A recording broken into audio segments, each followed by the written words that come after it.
Miss Marple and the Tailor's Final Fitting, narrated by Connor from Velvet Clues. Welcome back, dear listeners, to another evening of mystery in St. Mary Mead. There's something wonderfully timeless about settling in with a good mystery, isn't there? The way these tales connect us across distances and generations. Do let us know in the comments where you're listening from tonight. Perhaps you're in a cozy cottage in the Cotswolds, or maybe a bustling cafe in New York. Wherever you are, don't forget to subscribe for your daily dose of mystery.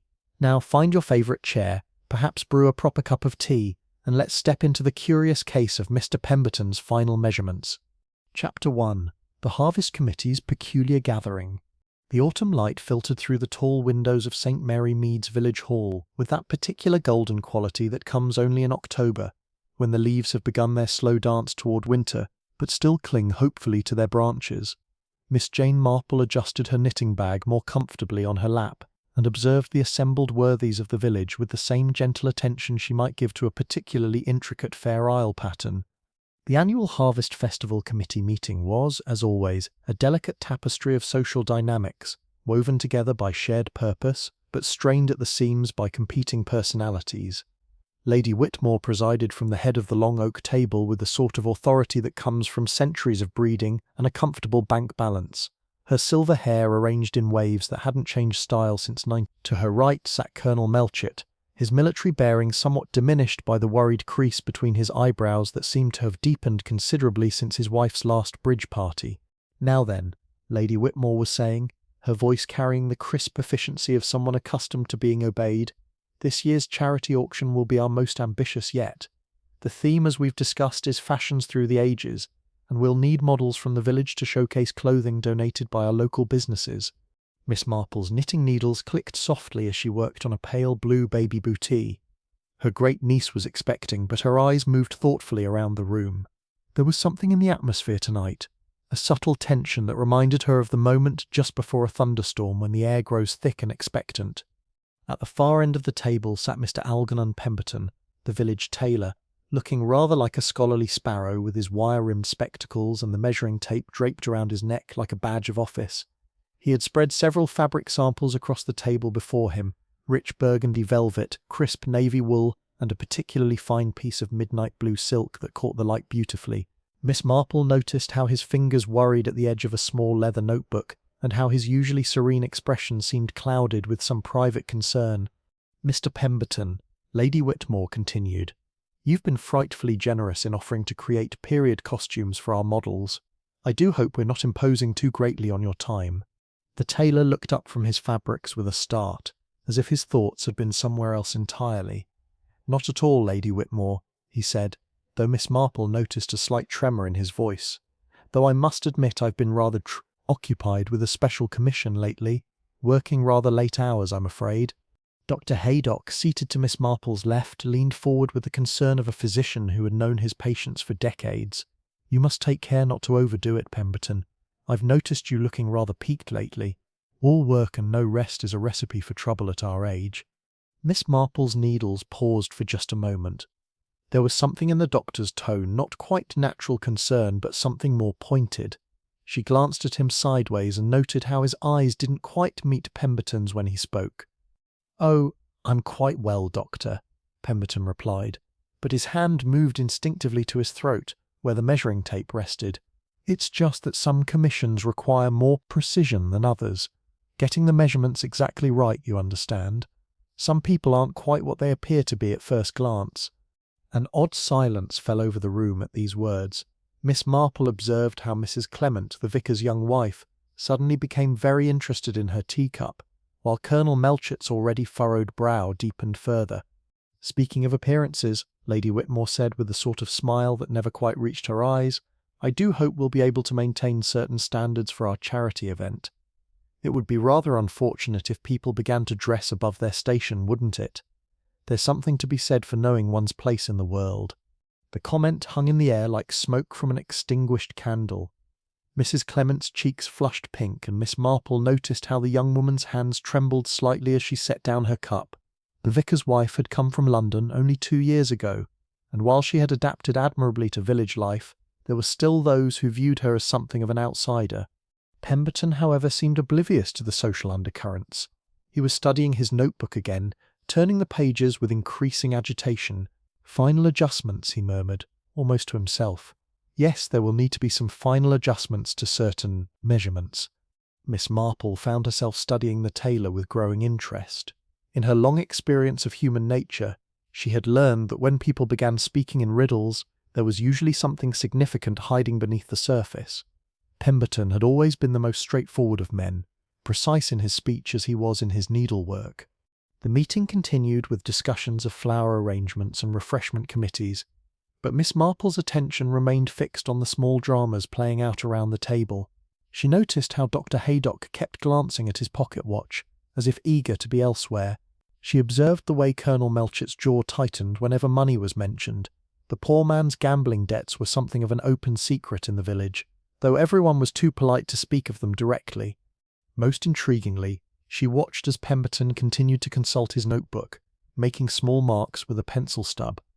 At one point, he looked up and let his gaze move slowly around the table, studying each person with the sort of professional assessment she had seen him use when fitting a particularly challenging garment. His eyes lingered longest on Dr. Haydock, and Miss Marple could have sworn she saw something like recognition pass across the tailor's features, not the recognition of familiarity, but the recognition of something finally falling into place. As the meeting drew to a close and chairs began to scrape against the wooden floor, Miss Marple packed away her knitting with deliberate care. There would be, she suspected, much more to observe in the days to come. In her experience, when the fabric of village life began to show strain, it was often only a matter of time before something gave way entirely. The golden autumn light had faded to purple dusk by the time the committee members filed out into the crisp evening air, each carrying their small portion of the village's collective secrets. Miss Marple walked slowly homeward, her mind turning over the subtle tensions she had witnessed like fingers examining cloth for flaws. Tomorrow, she decided, she would pay a visit to Mr. Pemberton's shop. There was something about that mysterious special commission that deserved a closer look. Chapter 2. A morning visit to the tailor's troubled shop. The morning mist clung to St. Mary Mead like a gossamer shawl. Reluctant to lift despite the October sun's gentle insistence, Miss Marple made her way down the high street at her customary unhurried pace, her walking stick tapping a steady rhythm against the cobblestones. She carried with her a small bundle wrapped in brown paper, a favourite cardigan that had suffered the indignity of a snag from her garden gate, and now required Mr. Pemberton's expert attention. The tailor's shop stood between the chemist and Mrs. Jameson's tea rooms, its bow window displaying the fruits of 40 years' craftsmanship. Usually, the window arrangement was a testament to Pemberton's meticulous nature, perfectly pressed garments arranged with mathematical precision, each button gleaming, every seam ruler straight. This morning, however, Miss Marple paused on the pavement and tilted her head thoughtfully. Something was decidedly amiss. The brass bell above the door gave its familiar chime as she entered, but even that seemed somehow muted in the strange atmosphere that greeted her. Where Pemberton's workshop was typically a symphony of order, threads sorted by colour, patterns filed with military precision, measuring tools arranged just so, today it resembled the aftermath of a particularly vigorous spring cleaning conducted by someone with no particular system in mind. Straight pins glittered on the wooden floor like fallen stars, and a bolt of expensive navy wool lay partially unrolled across the cutting table, its edge trailing onto the ground in a most un-Pemberton-like fashion. Most curious of all, the air carried a distinctly masculine fragrance, something rich and continental that seemed entirely at odds with the lavender water that the tailor had favoured for as long as Miss Marple had known him. "Mr. Pemberton," she called softly, noting how her voice seemed to echo strangely in the familiar space. The tailor emerged from the back room with the distracted air of a man whose thoughts were miles away from his immediate surroundings. His usually immaculate appearance showed signs of strain. His collar was slightly askew, his spectacles bore smudges, and the measuring tape around his neck hung at an uneven angle that would have horrified him on any ordinary day. "Miss Marple," he said, managing a smile that didn't quite convince. "How good of you to come. I was just organising some things. You know how it is.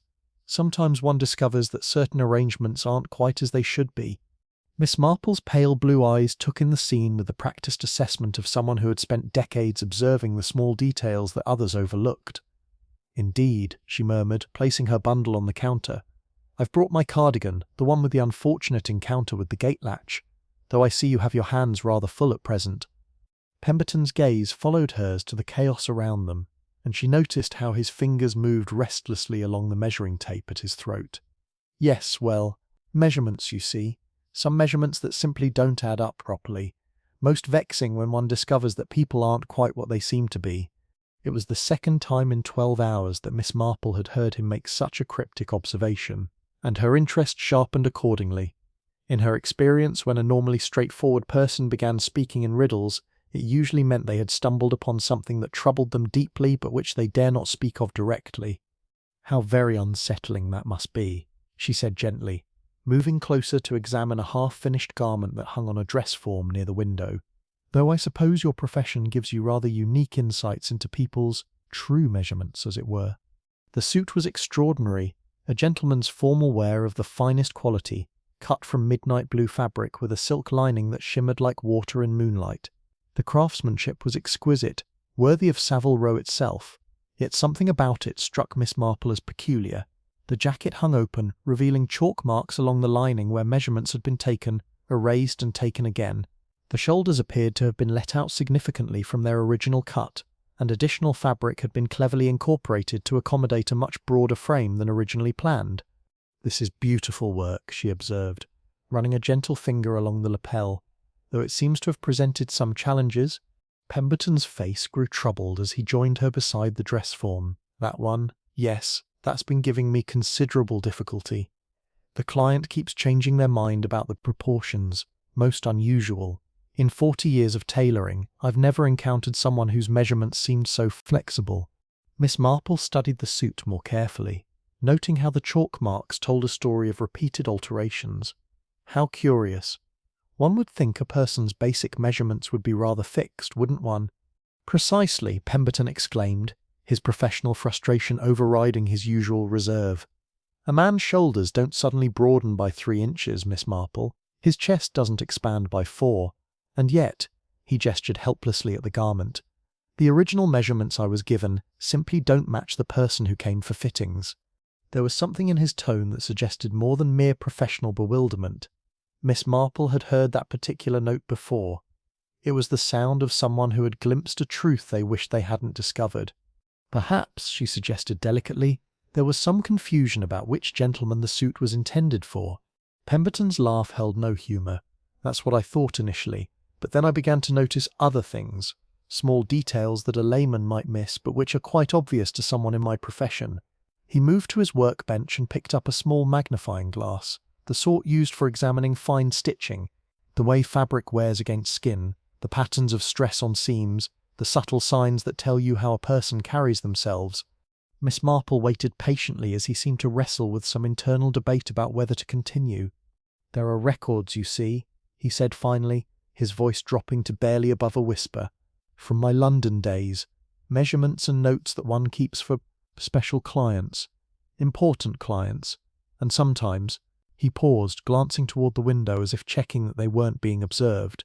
"Sometimes one recognizes certain characteristics that don't quite match what's in the official records." The implication hung in the air between them like incense, heavy with unspoken meaning. Miss Marple felt that familiar tingle of recognition that came when seemingly unrelated pieces of a puzzle began to shift into alignment. "How very interesting," she murmured. "And this particular suit, it's for someone here in the village?" Pemberton nodded, then immediately looked as if he regretted the admission. "I shouldn't have said anything. Professional discretion, you understand. But it's been weighing on my mind terribly, especially after yesterday evening's meeting. Watching certain people, seeing them in a new light."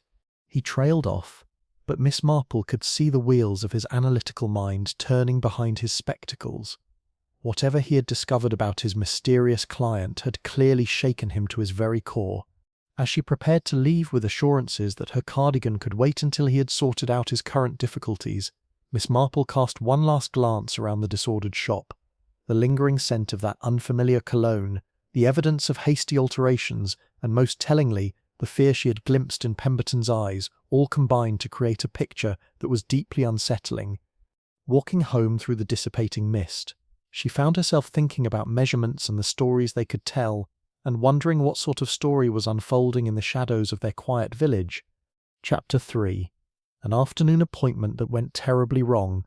The afternoon sun had settled into that comfortable slant that spoke of tea time and settled routines, when Mrs. Dolly Bantry's voice shattered the peaceful quiet of St. Mary Mead like china against stone. Her scream echoed from the direction of the high street, followed by the sound of running footsteps and the sort of commotion that draws villagers from their gardens and sitting rooms with the inexorable pull of gravity. Miss Marple, who had been deadheading her late roses, straightened with the careful attention of someone whose experience had taught her that such disturbances rarely signalled anything as simple as a bee sting or a twisted ankle. She made her way toward the sound with the measured pace of advancing years, arriving at Pemberton's shop to find a small crowd already gathering on the pavement. Mrs. Bantry stood beside the open shop door, her usually immaculate appearance dishevelled and her face pale as parchment. She clutched her handbag against her chest like a shield and seemed unable to form coherent words beyond a repeated murmur of, "Oh dear, oh dear, oh dear." "What's happened, Dolly?" Miss Marple asked gently, placing a steadying hand on her friend's arm.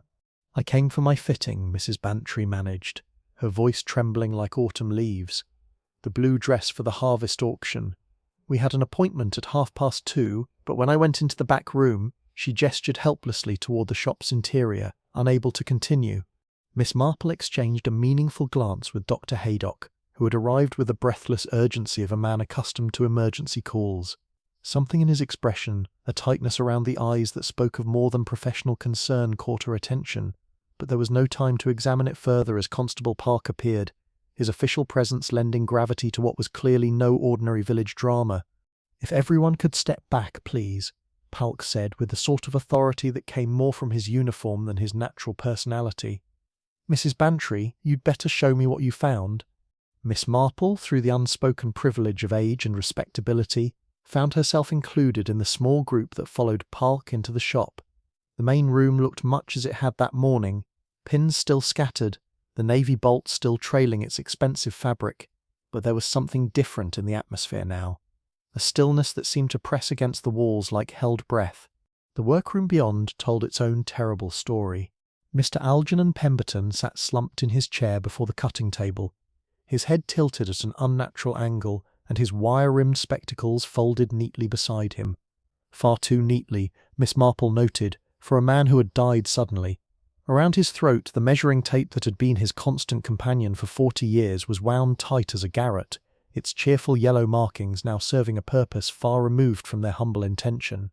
Dr. Haydock moved forward with professional efficiency, though Miss Marple observed how his hands trembled slightly as he checked for signs of life that everyone already knew would not be found. "He's been dead for some time," he announced unnecessarily. "An hour, perhaps 2. The scene appeared, at first glance, to tell a straightforward story of robbery gone wrong. The small cash drawer beside the register hung open, its contents of pound notes and silver coins partially scattered. Fabric samples lay strewn across the floor as if someone had searched hastily through them. Even Pemberton's prized collection of antique buttons had been disturbed, their careful arrangements now a chaos of mother-of-pearl and brass.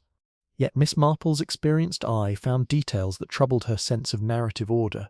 She moved carefully around the edges of the room, her walking stick tapping softly against the floorboards as she absorbed the scene with the methodical attention of someone reading a complex pattern. Pemberton's spectacles, folded with such precision, seemed wrong for a man who had been attacked unexpectedly. In all her years of knowing him, she had never seen him remove those glasses while working. They were as much a part of his professional identity as the measuring tape itself. Yet here they sat, carefully placed as if he had been preparing for sleep rather than fighting for his life. More curious still was what was missing. The magnificent navy suit that had dominated the shop window that morning had vanished entirely, leaving only an empty dress form and a few scattered pins where it had hung. The client file that Pemberton had been so protective of was nowhere to be seen, though other, less significant records remained untouched in their proper places. "Constable Park," Miss Marple said quietly, drawing his attention to a small object that glinted near the workbench. "You might want to examine this." The button was a thing of beauty, mother of pearl with an intricate silver shank, far more elegant than anything in Pemberton's visible inventory. It lay half hidden beneath a fold of fabric as if it had been torn loose during a struggle and rolled into the shadows. Dr. Haydock peered over Park's shoulder as the constable carefully picked up the button with his handkerchief. Military issue, the doctor said with surprising certainty. Dress uniform, I'd say. Expensive piece, the sort they don't make anymore. Miss Marple filed away both the observation and the speed with which it had been made. In her experience, people who recognized such specific details usually had good reason for their expertise. Strange thing for a village tailor to have, Park mused, turning the button over in the light. Unless he was working on something special. He mentioned a special commission, Miss Marple offered gently, yesterday evening at the committee meeting, and again this morning when I visited. He seemed quite troubled by it, said the measurements didn't add up properly. As if summoned by her words, Inspector Slack arrived from Much Benham with his usual air of barely contained impatience. He surveyed the scene with the sort of professional detachment that came from years of dealing with the darker aspects of human nature, though Miss Marple noticed how his gaze lingered on the missing suit's empty form. Right then, Slack announced, pulling out his notebook. Robbery gone wrong by the look of it. Probably some vagrant looking for easy money. These old shops are sitting ducks for that sort of thing. Miss Marple said nothing, but her mind was already cataloguing the inconsistencies that troubled her. The thief who had taken pound notes but left silver coins. The searcher who had rifled through fabric samples but ignored genuinely valuable antique buttons. Most tellingly, the attacker who had somehow convinced Pemberton to remove his glasses before strangling him with his own measuring tape. As the official investigation began in earnest and the crowd outside grew larger, Miss Marple found herself thinking about the mysterious suit and the client who had required such extensive alterations. She thought about the fear she had seen in Pemberton's eyes that morning, and the way he had spoken of people not being what they seemed. Most of all, she thought about that single mother-of-pearl button, lying where it had no business being, telling a story that had nothing to do with simple robbery, and everything to do with secrets that someone had been desperate to keep hidden. The afternoon light continued its steady decline toward evening, but Miss Marple remained at the edge of the scene, watching and thinking, as the threads of the mystery began to weave themselves into a pattern that she was only just beginning to perceive. Chapter 4. Secrets from a Savile Row Past. The morning after the discovery brought Inspector Slack to St. Mary Mead with a sort of methodical determination that reminded Miss Marple of a terrier worrying at a particularly stubborn bone. She observed his arrival from her sitting-room window, noting how he strode up the high street with his notebook already in hand, and that peculiar air of certainty that often preceded the most spectacular investigative missteps. By 10:30, the inspector had established himself in the parish hall and begun the process of interviewing Pemberton's recent clients. Miss Marple, having volunteered to help Mrs. Clement arrange flowers for Sunday service, found herself in the advantageous position of observing the comings and goings while appearing to be absorbed in the proper placement of chrysanthemums. Lady Whitmore was the first to emerge from her interview, her spine rigid with the sort of affront that came from being questioned like a common suspect. She paused beside Miss Marple's flower arrangement, ostensibly to admire the autumn blooms, but clearly needing to share her indignation with someone. "Really, Miss Marple?" she said, her voice carrying just enough volume to be heard by Mrs. Clement, who was arranging hymn books nearby. "The inspector seems to think that having one's clothes tailored makes one a murder suspect, as if patronizing local businesses were somehow criminal." Miss Marple made a sympathetic murmur while continuing to work with the bronze chrysanthemums. "I'm sure he's simply being thorough, Lady Whitmore, though I imagine it must be distressing to discuss poor Mr. Pemberton's final days." Indeed, Lady Whitmore's expression softened slightly, though I must say he had been acting rather oddly of late. When I went in last week about letting out my winter coat, one does tend to put on a bit of weight as the seasons change. He kept staring at me in the most peculiar way, almost as if he were seeing me for the first time. This observation aligned so perfectly with Miss Marple's own impressions that she felt compelled to probe gently. "How curious. Did he say anything unusual?" "Well, now that you mention it, he did ask the strangest questions. Wanted to know if I'd ever lived in London, which parts of the city I was familiar with. Most odd for a fitting, wouldn't you say? And then he kept muttering about old records and how important it was to keep accurate measurements for posterity." Colonel Melchett appeared next, looking considerably more shaken than Lady Whitmore had been. His usual military bearing seemed diminished, and Miss Marple noticed how his hands trembled slightly as he lit his pipe, a habit he'd supposedly given up months ago at his wife's insistence. "Afternoon, Miss Marple," he said, settling heavily onto the bench beside her flower arrangement. "Damned unpleasant business, this whole affair." "Indeed it is, Colonel. I trust the inspector wasn't too trying." Melchett's laugh held no humour. "Let's just say he's developed some rather pointed theories about my relationship with poor Pemberton." He drew deeply on his pipe, the smoke curling around his weathered features. "Seems someone told him about that argument we had outside the pub last week." Miss Marple's hands stilled among the flowers. This was the first she'd heard of any argument, though she had sensed tension between the two men at the committee meeting. How unfortunate that a private disagreement should be misconstrued in such circumstances. Private, yes, but damned public in its location. Melchett's jaw tightened. Pemberton had been asking questions, you see, about my war service, my regiment, even wanted to see some of my old uniforms, said he was researching period military dress for the harvest auction, but there was something else behind it, something that made me rather uncomfortable.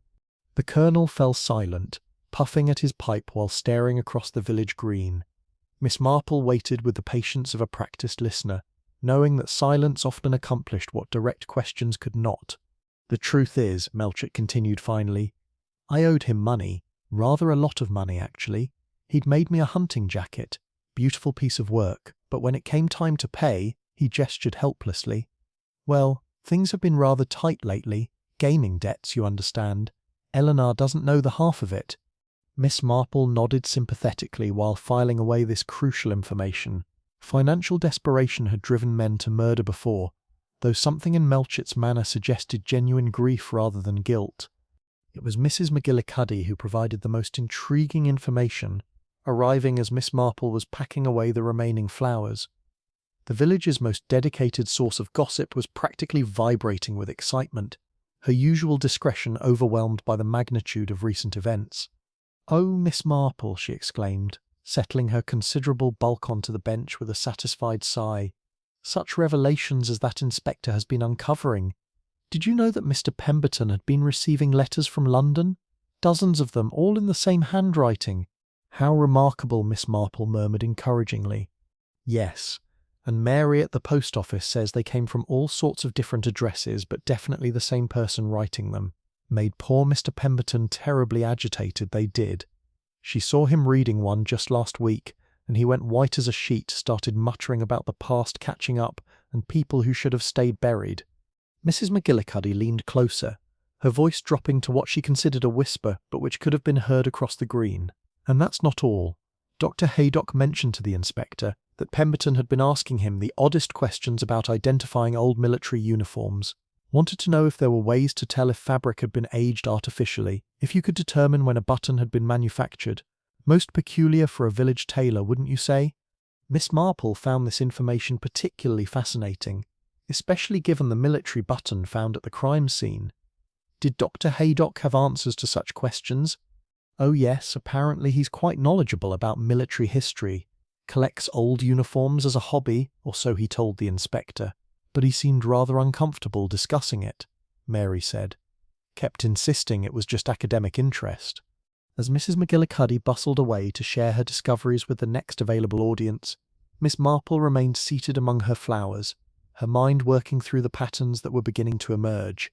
Pemberton's mysterious letters from London, his increasingly specific questions about military uniforms and fabric dating, his growing agitation in recent weeks all pointed toward a man who had discovered something that deeply troubled him. The final piece of the puzzle came from an unexpected source. Young Tommy Fletcher, who helped with odd jobs around the village, approached her with the shy uncertainty of a child who wasn't sure whether he possessed information of value. "Miss Marple," he said, twisting his cap in his hands, "Mum said I should tell someone about what I saw at Mr. Pemberton's shop last week." Miss Marple gave him her full attention, knowing that children often observe details that adults overlooked. "What did you see, Tommy?" "Well, I was delivering groceries to Mrs. Jameson's tea rooms, and I saw a gentleman come out of Mr. Pemberton's shop. But here's the strange thing. He looked different going out than he did going in." "Different how?" Tommy frowned, struggling to articulate what he had observed. "When he went in, he walked all straight and proper, like a soldier. But when he came out, he was sort of hunched over, walking careful-like, as if he was hurt or something. And his coat looked all wrong, like it didn't fit him anymore." Miss Marple felt that familiar tingle of recognition that came when disparate pieces of information suddenly clicked into place. A man whose appearance could change so dramatically in the space of a single shop visit, a tailor who had been disturbed by measurements that didn't add up, and a collection of questions about military uniforms and fabric dating. As she walked home through the gathering dusk, Miss Marple found herself thinking about identity and the lengths people would go to protect carefully constructed lies. In her long experience of human nature, she had learned that the most dangerous secrets were often those that had been buried deepest and longest, and that there was nothing quite so desperate as a man whose past was finally catching up with him. Chapter 5. The Colonel's Unfortunate Position. The arrest came at dawn, as arrests so often do, with that particular quality of inevitability that makes even the most dramatic events seem strangely mundane in their execution. Miss Marple, who had always been an early riser, witnessed the police car's quiet approach to the Melchett residence from her bedroom window, its headlights cutting pale swaths through the morning mist that clung to the village green like a reluctant ghost. By the time she had dressed and made her way to the high street for her customary morning constitutional, the news had already begun to spread through St. Mary Mead, with the peculiar efficiency that characterized village gossip.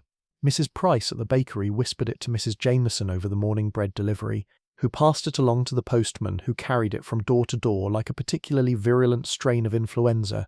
Colonel Melchett had been taken into custody for the murder of Algernon Pemberton.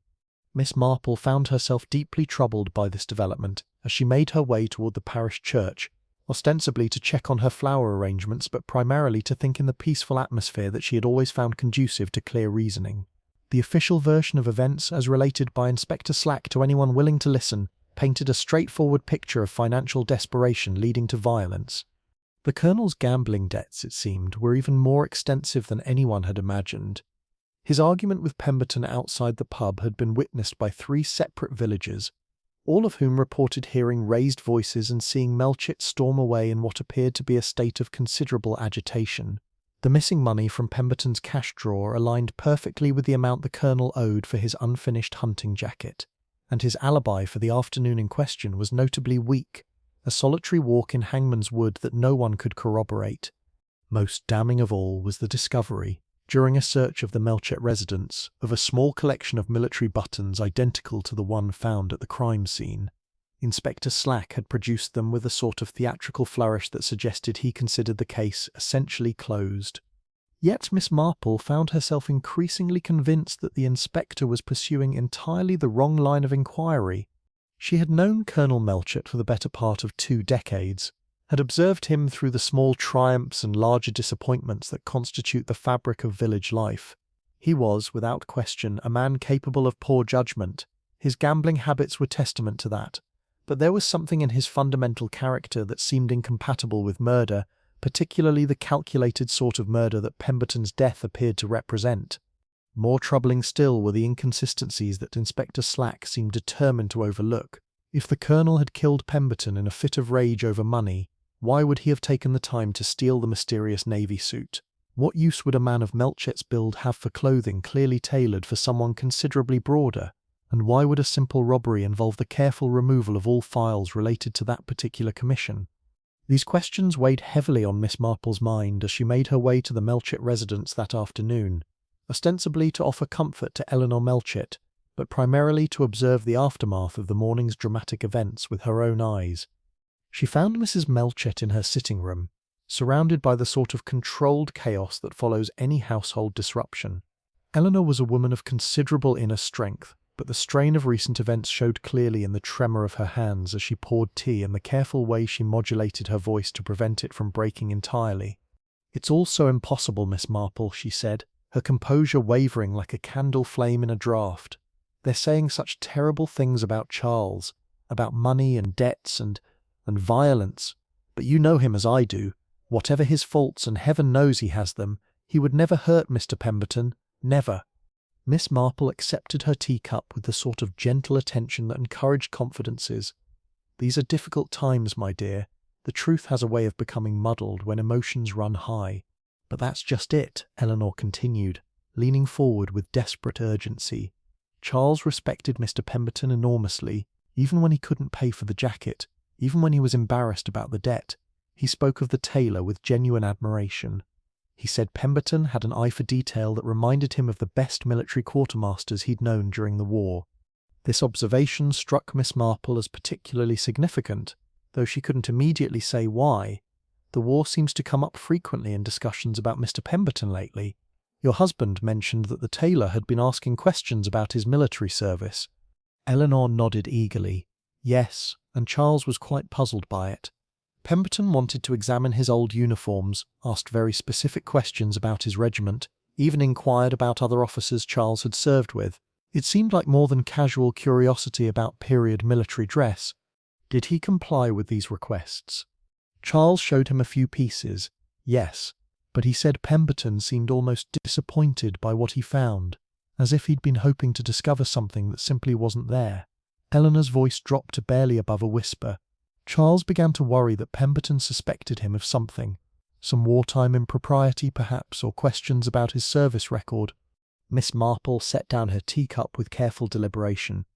This painted an entirely different picture of the relationship between the two men, not creditor and debtor, locked in acrimonious dispute, but two veterans navigating the complex territory of shared service and mutual suspicion.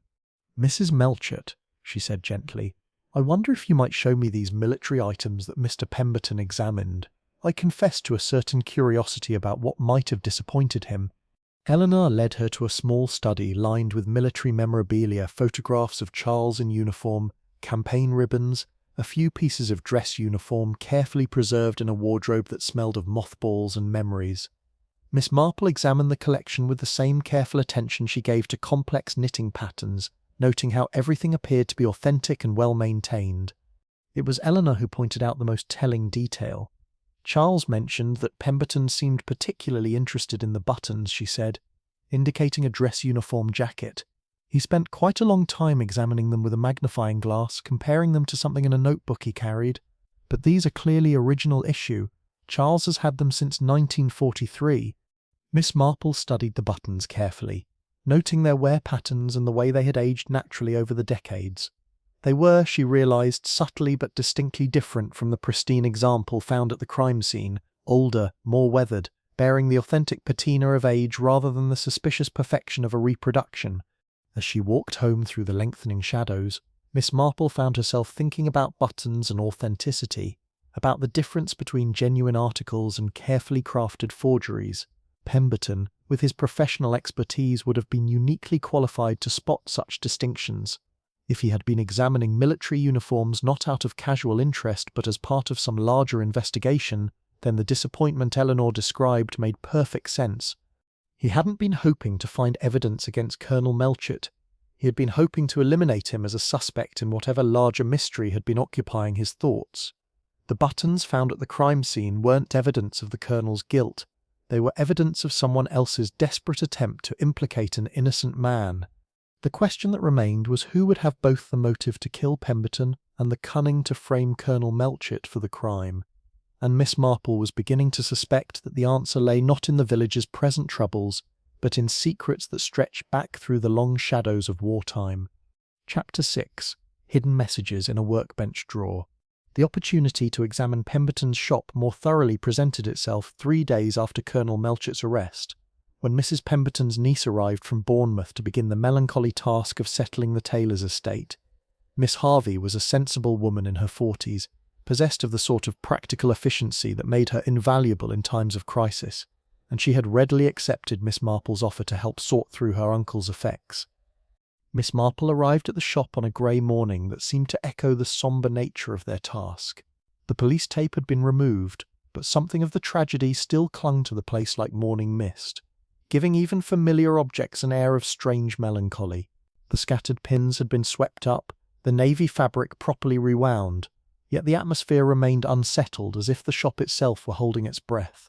"It's so difficult to know what to keep and what to dispose of," Miss Harvey confided as they began working through the accumulated detritus of 40 years in business. Uncle Algernon was meticulous about his craft, but rather careless about paperwork. "I've found receipts from 1952 mixed in with orders from last month."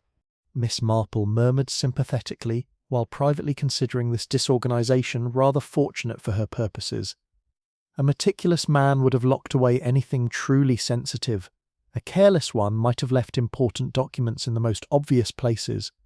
They worked methodically through the main shop first, sorting fabric samples, cataloguing tools, and boxing up the countless small items that constitute a craftsman's working life. Miss Marple found herself particularly interested in Pemberton's collection of reference books, volumes on period costume, military uniform regulations, and fabric identification that suggested interests extending far beyond the requirements of a village tailor. It was while examining one such book, a comprehensive guide to British military dress uniforms from 1900 to 1950, that Miss Marple discovered the first significant clue. Tucked between pages describing officers' insignia were several faded photographs, obviously wartime vintage, showing young men in uniform. The photographs themselves were unremarkable, but penciled notes in Pemberton's careful handwriting along the margins were decidedly intriguing. Height approx 5'10", read one notation. Broad shoulders, walks with slight stoop. Another photograph bore the cryptic comment, facial structure inconsistent with stated age. Bone development suggests younger than claimed. Miss Harvey glanced over Miss Marple's shoulder as she examined the photographs. How curious. I had no idea Uncle Algernon took such detailed notes about people, though I suppose in his profession attention to physical details would be second nature. Indeed, Miss Marple murmured, though she suspected these particular observations had nothing to do with tailoring. The handwriting was too recent, the photographs too carefully preserved in a book Pemberton clearly consulted regularly. These were the tools of someone conducting a very specific kind of investigation. The workbench in the back room proved even more revealing. Miss Harvey had already begun sorting through the surface clutter, but Miss Marple's attention was drawn to the solid oak construction of the bench itself. In her experience, craftsmen often valued hidden storage for their most precious tools, and a closer examination revealed what appeared to be a concealed drawer built into the bench's apron. "Miss Harvey," she said carefully, running her fingers along the wood grain, "I believe your uncle may have had a secret compartment here. Perhaps you should be the one to examine its contents." The mechanism was cleverly concealed, operated by pressing two specific points simultaneously. The drawer slid open to reveal a collection of items that transformed Miss Marple's understanding of Algernon Pemberton entirely. The documents were carefully organized in manila folders, each bearing dates and reference numbers that spoke of official correspondence. Letters on War Office letterhead, copies of missing persons reports, and most significantly, a formal appointment as a civilian consultant to the Department of Internal Security. The appointment was dated 18 months ago and authorized Pemberton to assist in the identification of suspected war criminals believed to be living under assumed identities in Britain. "Good heavens," Miss Harvey breathed, sinking into her uncle's chair as the implications became clear. Uncle Algernon was working for the government, but why didn't he ever mention it? Miss Marple was studying a particular folder with growing fascination. Inside were carbon copies of detailed reports, each describing a suspect under investigation. The methodical nature of Pemberton's observations became clear. He had been using his professional expertise to verify the physical characteristics of men suspected of hiding their true identities. One report caught her attention immediately. The subject was described as approximately 45-50 years of age, 5'8" in height, medium build but with evidence of previous shoulder development consistent with military training. Subject claims medical background but demonstrates knowledge inconsistent with stated educational history. Physical examination reveals old scarring patterns consistent with combat injuries, though subject claims no military service. The report was dated just 2 weeks before Pemberton's death, and attached to it were several photographs of men in uniform alongside detailed notes about facial bone structure, posture analysis, and other identifying characteristics that would be difficult to disguise. Most damning of all was a half-completed letter found in the very back of the drawer, written in Pemberton's careful script and addressed to a Detective Inspector Morrison at Scotland Yard. "Dear Inspector Morrison," it began, "following our telephone conversation of the 15th, I must report that my suspicions regarding the subject we discussed have been confirmed. The physical evidence is conclusive. The man currently residing in St. Mary Mead under the identity of Dr. James Haydock is not who he claims to be. The measurements I was able to take during what he believed was a routine fitting appointment reveal characteristics entirely consistent with the war criminal Klaus Hendricks, as described in your files. The facial structure, the distinctive scarring pattern on his left shoulder blade, and most particularly the old injury to his left ankle that causes the slight limp he attempts to disguise, all match your records precisely. I believe we have found our man." The letter ended abruptly, as if Pemberton had been interrupted while writing it. Miss Marple set the document down with hands that trembled slightly, not from age but from the magnitude of what she had discovered.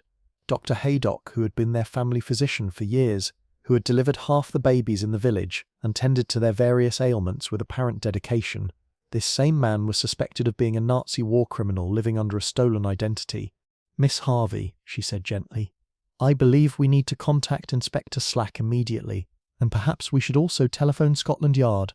As they waited for the authorities to arrive, Miss Marple found herself thinking about the extraordinary courage it must have taken for Pemberton to pursue such dangerous work.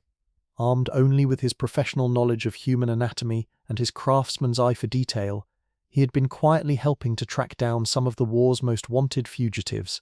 The navy suit that had vanished from the shop now made perfect sense. It had been a reproduction of Klaus Hendricks's uniform, created as evidence for the case against the man posing as Dr. Haydock. The repeated fittings and altered measurements reflected Pemberton's careful documentation of physical evidence that would be impossible to dispute in court. Most tragically of all, his death had come just as he was preparing to deliver the final proof that would bring a decades-long manhunt to its conclusion. But now, with his hidden files revealed and his meticulous documentation preserved, Algernon Pemberton would have his final victory over the evil he had devoted his last months to exposing. The grey morning had brightened considerably by the time Inspector Slack arrived, but Miss Marple found herself thinking that no amount of sunshine could dispel the chill that had settled over St. Mary Mead, with the realization that they had been harbouring a wolf in sheep's clothing for all these years. Chapter 7. What the old air raid shelter was hiding. The revelation about Dr. Haydock's true identity had sent shockwaves through the official investigation, but it had also created a peculiar lull in the village atmosphere, the sort of heavy quiet that follows a thunderclap, when everyone holds their breath waiting for the next rumble. Miss Marple found herself increasingly restless during this interlude, her mind turning over details that seemed to hover just beyond the reach of complete understanding. It was while walking her customary evening route past the church that she noticed something that had been bothering her subconsciously for days. The old air raid shelter, half hidden behind the churchyard's ancient yew trees, showed signs of recent disturbance. What had once been an overgrown entrance choked with brambles and forgotten by most villagers now displayed evidence of regular passage, trampled vegetation, a path worn smooth by frequent use. Miss Marple paused at the shelter's entrance, her walking stick balanced carefully as she considered the implications. The structure dated from the war years when the parish had maintained it as emergency refuge for those caught in the open during air raids. For decades since, it had served as nothing more than storage for seasonal church decorations and the occasional refuge for courting couples seeking privacy.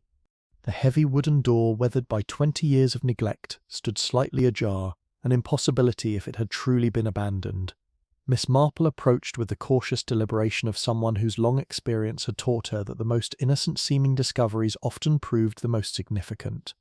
The interior was darker than the gathering dusk outside, but enough light filtered through the entrance to reveal that her instincts had been correct. Someone had been using this space regularly and recently. The dust that should have carpeted everything bore the clear impressions of footprints, and the musty air carried traces of tobacco smoke and something else, a familiar cologne that made her pause in recognition. As her eyes adjusted to the dimness, Miss Marple began to distinguish the shelter's contents more clearly. Along the far wall, someone had arranged a makeshift living space, a camp bed with military-issue blankets, a small table bearing the remnants of simple meals, and most tellingly, a paraffin lamp that still held warmth when she carefully tested its glass chimney. But it was what lay carefully wrapped in protective cloth beneath the table that made her breath catch in her throat. The navy suit hung with the same meticulous care that had characterized all of Pemberton's work, its midnight blue fabric unmarked, despite its strange journey from shop window to underground hideaway. Miss Marple examined it with the sort of reverent attention one might give to evidence in a trial, which she realized was exactly what it represented. The craftsmanship was extraordinary, worthy of the finest London tailors, but what made it truly remarkable was its historical accuracy. This was not merely a well-made gentleman's suit, but a precise reproduction of a specific military uniform, complete with authentic-looking insignia and buttons that gleamed with the patina of age, or very skilled artificial aging. Wrapped with the suit were documents that made Miss Marple's discovery even more significant. Photographs, obviously wartime vintage, showed a young officer in an identical uniform. The face was younger, unmarked by decades of careful dissimulation, but the bone structure was unmistakably familiar. Other papers bearing official stamps and Nazi insignia detailed the career of Oberst Klaus Hendricks, his service record, his war crimes, and most damning of all, detailed photographs of distinguishing marks and scars that would make identification certain even after decades of hiding. Miss Marple settled carefully onto a wooden crate, her mind working through the implications of what she had found. Dr. Haydock, or rather Klaus Hendricks, had clearly discovered Pemberton's investigation and taken desperate measures to prevent exposure. The missing client files, the vanished suit, all made perfect sense now. He had killed the tailor and stolen the evidence, but lacking anywhere safe to dispose of such incriminating materials, he had hidden them in the one place where no one would think to look. The air raid shelter had been his temporary refuge, a place where he could plan his next move while the investigation focused on Colonel Melchett. The camp bed and provisions suggested he had been spending nights here, unable to maintain his normal routine while knowing that discovery might come at any moment. Most revealing of all was what she found tucked beneath the military documents, a second measuring tape, its yellow fabric stained with what could only be blood. The murder weapon, she realized, had never been the tape found around Pemberton's neck. That had been theatre, a deliberate piece of misdirection designed to suggest the crime had been committed in a moment of passion using whatever was at hand. The real murder weapon had been brought specifically for the purpose, then hidden here along with the other evidence. As Miss Marple examined the blood-stained tape more carefully, she noticed something that confirmed her growing understanding of the crime's premeditated nature. The stains weren't random spatters but showed a deliberate pattern, evidence that Hendricks had tested the tape's strength beforehand, perhaps using it to strangle a small animal to ensure it would serve his purpose. The discovery filled her with a cold horror that had nothing to do with the shelter's underground chill. This wasn't the desperate act of a man suddenly cornered, but the calculated elimination of a threat by someone who had spent decades perfecting the art of deception and violence. A sound from outside, footsteps on the path she had recently taken, made Miss Marple freeze with the absolute stillness of a rabbit sensing a predator. Someone was approaching the shelter, moving with the confident gait of someone familiar with the route. Through the partially open door, she could see a figure silhouetted against the fading light, and even in shadow the slight limp was unmistakable. Dr. Haydock had come to check on his hidden refuge. Miss Marple found herself trapped in a situation that would have been amusing in its absurdity, if not for its very real danger. Here she was, an elderly woman with a walking stick, confronted with a trained killer who had already demonstrated his willingness to murder to protect his secrets. The shelter had only one entrance, and that was currently blocked by a man who would not hesitate to add her to his list of victims if he discovered her presence. With the sort of calm that comes from a lifetime of facing smaller but no less significant crises, Miss Marple began to consider her options. The shelter was larger than it appeared, extending back into darkness where the original excavation had created storage alcoves. If she could reach the deepest recess without making noise, she might be able to remain hidden until Haydock completed whatever business had brought him here. Moving with painstaking care, she began to retreat deeper into the shelter, each footstep placed with the precision of a cat stalking prey. Behind her, she could hear the doctor entering, his breathing slightly laboured in the way she now recognised as characteristic of his attempts to mask the permanent damage to his respiratory system, another identifying mark that Pemberton's trained eye had undoubtedly catalogued.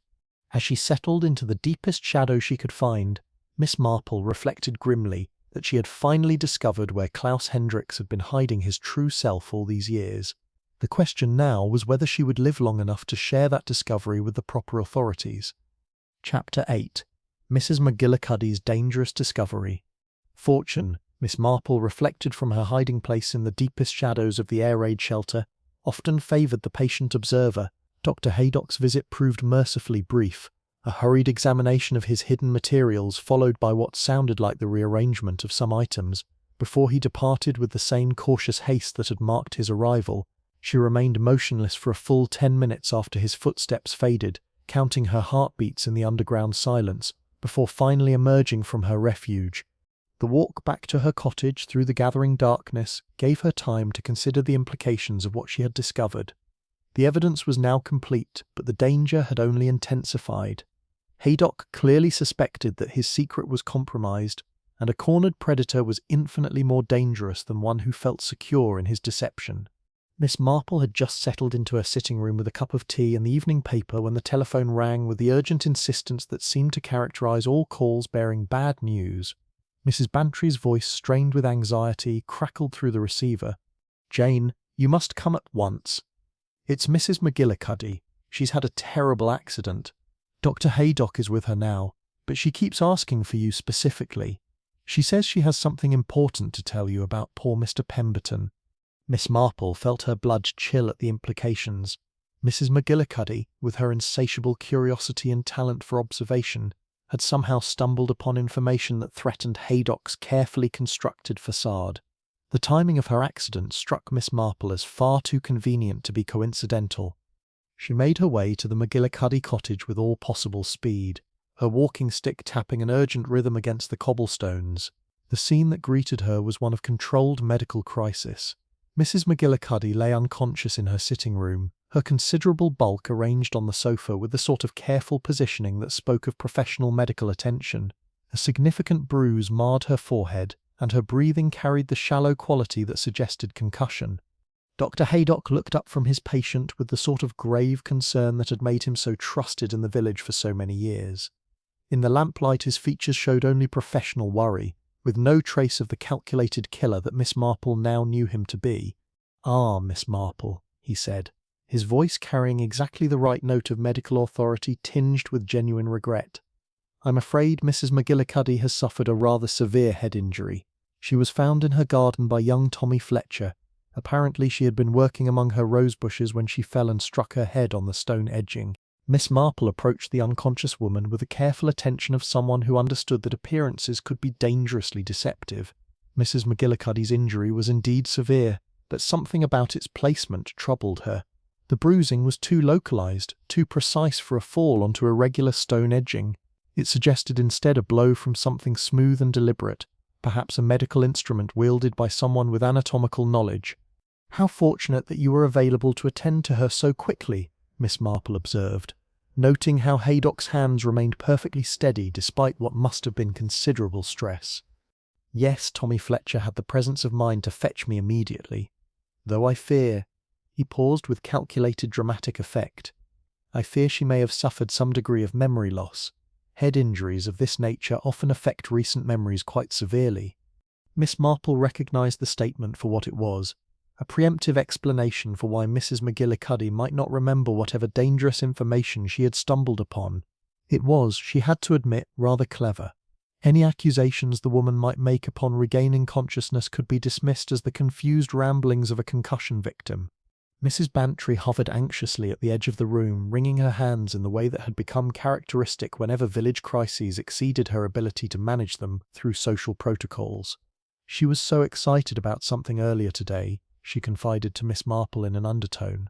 Kept saying she had figured it all out and was planning to tell Inspector Slack something important tomorrow morning. The implications of this revelation hung in the air like smoke. Mrs. McGillicuddy, with her keen eye for village gossip and her talent for connecting seemingly unrelated observations, had somehow pieced together the truth about their respected physician. Her excitement about sharing this discovery with the authorities had sealed her fate. As if summoned by the gravity of the situation, Mrs. McGillicuddy's eyes fluttered open with the unfocused confusion typical of head trauma. She stared around the room with the bewildered expression of someone trying to orient themselves in familiar surroundings that had somehow become strange. "Where? What happened?" she mumbled, her voice thick with the effects of her injury. Dr. Haydock leaned forward with professional solicitude. "You've had a fall, Mrs. McGillicuddy. Nothing to worry about now, you're perfectly safe. Just try to rest." But Mrs. McGillicuddy's gaze had found Miss Marple, and something in her expression sharpened with recognition and urgency. "Miss Marple," she whispered, her voice gaining strength despite her obvious confusion. "The uniform, it wasn't the right size, he knew." Dr. Haydock's reaction was so swift and smooth that anyone not watching for it would have missed the significance entirely. His hand moved to his medical bag with practiced efficiency, emerging with a syringe that gleamed in the lamplight. "I think she needs something for the pain," he announced to the room in general. "Head injuries can be quite distressing, but Miss Marple had seen enough." Mrs. McGillicuddy's fragmented words had confirmed what she already suspected. The village gossip had somehow observed Haydock in circumstances that revealed his true identity, perhaps trying on or examining the uniform that Pemberton had been recreating as evidence. Her excitement about telling Inspector Slack had been the signature on her own death warrant. "Doctor," Miss Marple said, with the sort of quiet authority that had served her well in countless village crises, "I wonder if Mrs. McGillicuddy might benefit from being moved to the hospital in Much Benham. Surely such a serious head injury requires more sophisticated care than can be provided at home." Haydock's pause was almost imperceptible, but Miss Marple caught the flash of calculation behind his concerned expression. A hospital would mean other doctors, nurses, witnesses, complications that his current plan could not accommodate. "I think she'll be more comfortable in familiar surroundings," he replied smoothly. "Sometimes the trauma of hospitalization can worsen the effects of concussion. Best to keep her quiet and monitor her condition closely." Miss Marple understood the subtext perfectly. Haydock needed Mrs. McGillicuddy to remain accessible, where he could ensure that her dangerous knowledge died with her. The injection he had prepared would accomplish what the blow to her head had failed to complete, the permanent silencing of a witness whose curiosity had proven too keen for her own safety. As the doctor prepared to administer what Miss Marple was certain would be a fatal dose, she found herself facing the same terrible choice that had confronted Pemberton in his final moments. She could remain silent and preserve her own safety, or she could act to save an innocent life and risk exposing herself to a killer who had already demonstrated his ruthless efficiency. The decision, when it came, required no deliberation at all. Miss Marple had spent too many years observing the consequences of moral cowardice to choose that path now, regardless of the personal cost. Chapter 9. The Truth About Measurements and Identities. Miss Marple's walking stick connected with Dr. Haydock's wrist with surprising force for such an elderly implement wielded by such a seemingly frail hand. The syringe flew from his grasp, its contents spattering harmlessly across Mrs. McGillicuddy's carpet in a pattern that would have been merely unfortunate under different circumstances, but which now represented the difference between life and death. "How clumsy of me," Miss Marple observed with the sort of mild concern one might express after accidentally knocking over a teacup. "I do hope that wasn't anything important, Doctor." Haydock's reaction was everything she had expected and feared. The mask of professional concern dropped away entirely, replaced by the cold calculation of a man who had spent decades perfecting the art of survival through deception. His eyes, which the village had always praised for their kindness, now held the flat menace of a predator who had been cornered by unexpectedly formidable prey. "Miss Marple," he said, his voice carrying a new quality that made Mrs. Bantry instinctively step backward toward the door. "I think perhaps you should sit down. The shock of Mrs. McGillicuddy's accident seems to have affected your coordination." But Miss Marple remained standing, her walking stick planted firmly before her like a standard-bearer holding ground against overwhelming odds. "On the contrary, Dr., or should I say Oberst Hendricks, I believe my coordination has never been clearer." The use of his true name and rank had the effect of a match struck in a powder magazine. Haydock's entire posture shifted, the careful slouch that had disguised his military bearing falling away to reveal the rigid spine of a Prussian officer. Even his accent seemed to change, the carefully cultivated country doctor's speech giving way to the precise consonants of his native tongue. "You know nothing," he said, but the words carried no conviction. They were the desperate protest of a man whose world was crumbling around him. "I know that Algernon Pemberton discovered your true identity through his work with the War Office," Miss Marple replied with the calm certainty of someone stating an obvious fact. "I know that you killed him to prevent him from reporting his findings to Scotland Yard, and I know that you attempted to frame Colonel Melchett by planting evidence from your own collection of military artifacts." Mrs. Bantry had gone pale as parchment, her hand groping for the door handle as the full horror of the situation became clear. But you're Dr. Haydock," she stammered. "You delivered my children. You've taken care of all of us for years." "Jar," Haydock replied, his facade cracking completely, "and it has been 20 years of living among sheep, pretending to care for their trivial ailments, while dreaming of the day I could emerge from this pastoral prison."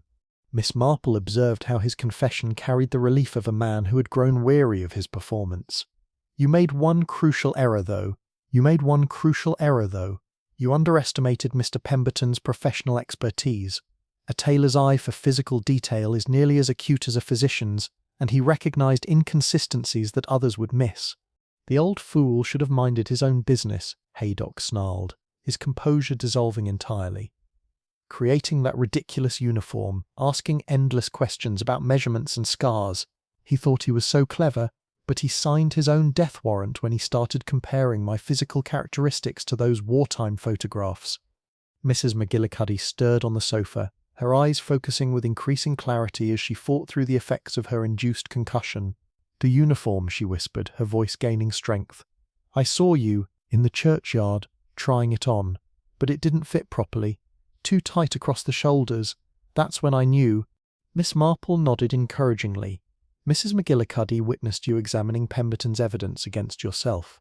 You needed to know exactly what he had discovered, but the uniform he had recreated based on wartime photographs didn't account for 20 years of comfortable living and the physical changes that came with your assumed identity." Haydock's hand moved toward his medical bag with predatory intent, but Miss Marple was ready for him. Her walking stick swept across the room with surprising speed, sending the bag and its deadly contents scattering across the floor. "You see," she continued conversationally, as if discussing the weather rather than confronting a multiple murderer, "you made the same mistake that catches so many criminals. You assumed that everyone else was less observant than you believed yourself to be." The sound of approaching footsteps outside brought a look of desperate cunning to Haydock's features. Inspector Slack's voice could be heard calling for the doctor, summoned by Mrs. Bantry's earlier telephone call about Mrs. McGillicuddy's accident. "Inspector," Mrs. Bantry called out with the sort of volume that suggested she had found her voice at exactly the right moment. "Inspector Slack, come quickly!" Haydock made one final desperate lunge toward Miss Marple, but 20 years of comfortable village living had softened more than just his physical measurements. She sidestepped with the nimble grace of someone who had spent decades avoiding various domestic hazards, and he crashed into Mrs. McGillicuddy's tea table with a sound that could be heard throughout the cottage. Inspector Slack burst through the door with Constable Palk close behind, taking in the scene with the sort of professional assessment that immediately identified the significant players. Haydock lay amid the wreckage of the tea service, his carefully maintained facade finally and completely shattered. "Inspector," Miss Marple said, with the calm satisfaction of someone who had successfully completed a particularly challenging knitting pattern, "I believe you'll find that Dr. Haydock has a rather interesting story to tell you, though I suspect his real name is Klaus Hendricks, and his story begins somewhat earlier than his arrival in St. Mary Mead 20 years ago." As the handcuffs clicked into place around Haydock's wrists, Miss Marple couldn't help but reflect on the strange irony of the situation. A man who had spent decades hiding his true measurements had ultimately been undone by a village tailor's professional eye for detail. Pemberton's final case had been solved not through dramatic confrontation or brilliant deduction, but through the patient accumulation of small observations and the courage to act when action was required. Mrs. McGillicuddy was already sitting up more steadily, her natural resilience asserting itself now that the immediate danger had passed. "Miss Marple," she said with something approaching her usual vigour, "however did you know?" "My dear Mrs. McGillicuddy," Miss Marple replied, settling into a chair with the satisfied air of someone whose evening constitutional had proven more eventful than expected. "Sometimes the most important measurements are the ones that don't quite add up." Outside, the village of St. Mary Mead settled into its customary evening quiet, unaware that one of its most dramatic mysteries had just reached its conclusion in Mrs. McGillicuddy's sitting room. The truth, as Miss Marple had long observed, had a way of emerging even from the most carefully constructed deceptions, though it sometimes required a gentle push in the right direction. Chapter 10. A memorial garden for the village tailor. 3 weeks had passed since the dramatic events in Mrs. McGillicuddy's sitting room, and St. Mary Mead had begun the slow process of healing that follows any profound disruption to the established order of village life. Miss Marple observed this gradual return to normalcy from her garden gate, where she stood in the gentle November sunshine, watching the final preparations for the memorial service that would honour Algernon Pemberton's memory. The official proceedings had concluded with satisfying completeness. Klaus Hendricks, once known to them as Dr. Haydock, had been transferred to London to face charges not only for Pemberton's murder, but for war crimes that stretched back nearly 3 decades. Colonel Melchett had been released with full apologies and a commendation from the War Office for his unwitting assistance in exposing a fugitive Nazi officer. Mrs. McGillicuddy had recovered entirely from her ordeal and was, if anything, more energetic than before in her pursuit of village news. Yet Miss Marple understood that the deeper healing would take considerably longer. The revelation that their trusted physician had been living a lie for 20 years had shaken the community's faith in its own judgment. People who had welcomed Hendricks into their homes, trusted him with their children, relied on his medical expertise, now questioned their ability to distinguish between genuine care and calculated performance. She made her way toward the church, where a small crowd had gathered around the space that had once been an unremarkable patch of ground between the parish hall and the old air raid shelter. Under the direction of young Mr. Fletcher, Pemberton's former apprentice who had returned from London to take over the shop, the area had been transformed into something beautiful and lasting. The Pemberton Memorial Garden was modest in scale but perfect in its attention to detail, much like the man it honoured. Neat rows of rose bushes had been planted in precise formation, their late autumn blooms adding colour to the carefully tended space. A simple stone bench bore an inscription that captured the essence of the tailor's dual legacy. Algernon Pemberton, 1891 to 1954. Master craftsman and quiet patriot, he measured truth with the same precision he brought to his art.